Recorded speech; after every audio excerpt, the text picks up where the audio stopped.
Shalom. Selamat siang kakak-kakak dan adik-adik yang Tuhan kasihi. Apa kabar? Luar biasa. Hari ini kita mau belajar tentang ketaatan. Nah, sih kita harus taat. Terus emang harus. Nah, kita mau belajar mengenai ketaatan sebagai murid Kristus. Ya Pak?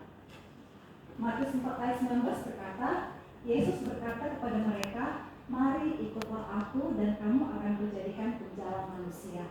Siapa di sini yang tahu apa sih penjala manusia? Kami nggak ada yang tahu. Fokus pada Malu ya? Ya. Menjaring manusia. Menjaring manusia kayak ikan gitu ya? Menjaring ikan. Ya. Nah, kita lihat next slide kita. Tuhan Yesus ketika bertemu sama Simon Petrus itu profesinya apa ya? penjala ikan, nelayan. Penjala ikan. Nah, ketika Tuhan Yesus berkata kepada Simon Petrus, mari ikutlah aku dan kamu akan kujadikan sebagai penjala manusia. Nah, kenapa Tuhan minta Simon Petrus untuk menjadi penjala manusia, untuk memberitakan firman Tuhan? Nah, ketika Simon Petrus diminta sama Tuhan untuk menjadi penjala manusia, responnya Simon Petrus gimana? Tuhan, aku masih banyak janji, ntar aja ya. Dia bilang gitu enggak? Atau dia bilang, kayaknya Tuhan hari ini aku nggak bisa di jadwalku padat, gitu. Enggak ya. Tapi Simon Petrus bilang, dia langsung merespon, dia langsung singkirkan jalannya dan langsung mengikut Tuhan Yesus. Dia taat, dia setia.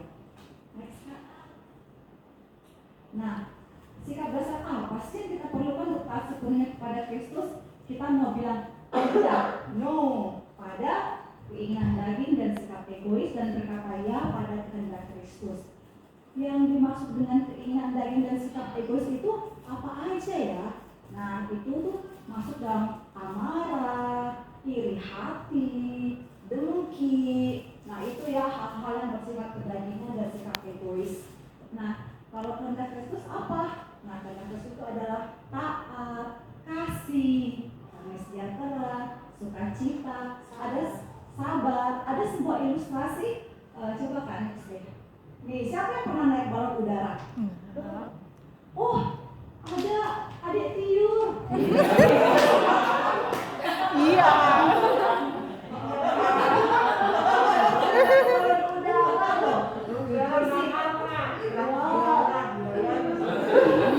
Jujur sih kakak belum pernah ya, tapi kita berdoa sama-sama. Agar nanti kita ke Turki naik balon udara. Amin. Nah, balon udara ini kalau dia mau naik lebih tinggi, dia tuh harus buang semua beban-beban yang ada dalamnya. Sama seperti kita juga, kita buang sikap egois kita buang amarah-amarah kita, semua yang bersifat kedagingan kita buang, sehingga kita semakin naik tinggi, sehingga kita semakin mendekat dan menyerupai karakter Kristus. Amin. Gitu ya, adik-adik ya. Next Kak. Terus selain itu, ketaatan itu juga dari keluarga kita juga loh. Gimana papa kita sayang sama mama, sayang sama anak-anak. Terus anak-anak juga taat sama orang tua. Dengar orang tuanya bilang apa gitu ya. Kalau misalnya dia bilang, Kristi, mau main handphone terus? Ini kan waktunya belajar, gitu kan? Iya mah, iya pak, gitu ya. Kita taat ya. Terus ke gereja. Siapa di sini yang suka terlambat ke gereja? Ada? Saya. Kalau mepet gimana? Ke sekolah dulu. Mepet tapi nggak telat. It's okay. Ya. Kakak kadang pernah sih terlambat. Jadi agak malu gitu mau duduk di depan usaha itulah ya. Kita jangan terlambat ke gereja. Tapi kita taat terhadap ketentuan-ketentuan yang gereja berikan. Masuk jam segini, gitu kan. Baca firman Tuhan, gitu. Kemudian juga di sekolah. Di sekolah kita juga kan suka tuh dikasih suruh kerjain PR. Itu PR harus dikerjakan. Masuknya jam 7.30, jangan datangnya jam 7.45, nanti disetrap. Itu juga buat kakak-kakak yang bekerja ya, juga menaati peraturan-peraturan yang diberikan sama kantornya. Jadi juga sebagai murid Kristus juga taat, terus juga pasti dapat kenaikan gaji. Gitu. Kemudian juga untuk masyarakat, maksudnya tempat kita tinggal ya adik-adik, jangan buat kegaduhan ya, maksudnya gue pengen nyanyi, aku pengen yang have fun, happy, terus mengganggu ketentraman orang lain, itu juga nggak boleh. Kita taat sama peraturan lingkungan. Kalau lingkungan bilang jaga ketertiban, ya kita jaga ketertiban. Kalau misalnya kita disuruh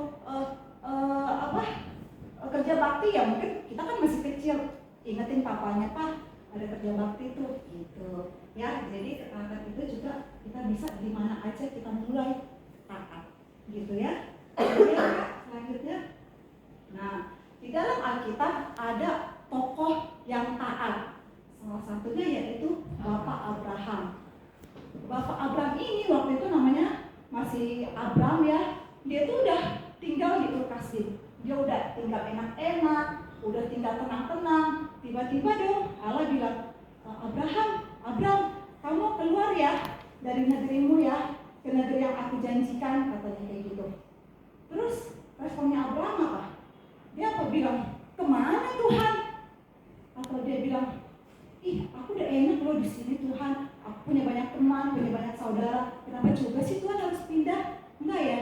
Abraham tidak mau respon seperti itu. Tapi apa responnya Abraham? Dia taat. Dia nggak tahu Tuhan mau ajak kemana, tapi dia taat. Dia langsung siapin barang-barangnya dan dia pergi bersama dengan sanak saudaranya. Dan juga pernah kita tahu ya Abraham begitu lama menunggu kehadiran seorang anak. Tapi ketika dia udah punya anak, malah disuruh dikorbanin. Terus dia bilang apa? Dia bilang apa? Emangnya Tuhan gak salah? Udah lama-lama aku tunggu, kok malah disuruh dipersembahkan, gimana nih Tuhan? Enggak, tapi Abraham